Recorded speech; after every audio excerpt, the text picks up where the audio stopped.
Hey guys, drdecks here. Today I have a quick tip for you if you're hanging soffitting, and how do you keep those boards straight and how do you keep them tight up to the next board without banging the heck out of them and damaging the product. So don't forget to click that subscribe button, and I'm going to show you how to do that right now. All I'm doing is creating a jig. I took a piece of tongue and groove. One side actually has a broken groove on it, but basically I took that and I cut a little curve out of it.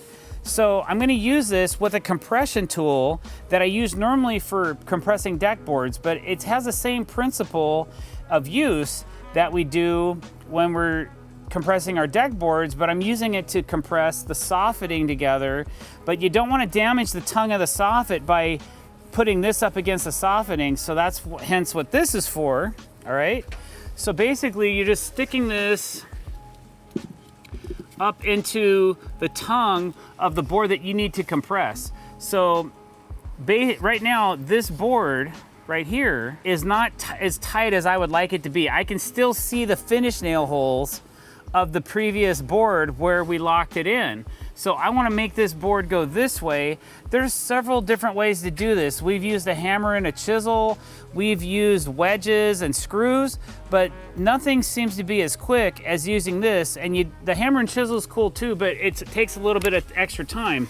This one, I can slide this tool right up onto the joist, put it on my board, and the reason for the circle is so that I can see the joist where I need to nail it.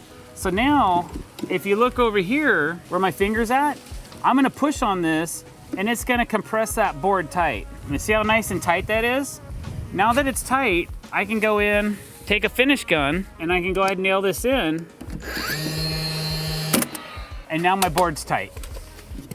And that's all there is to it, guys.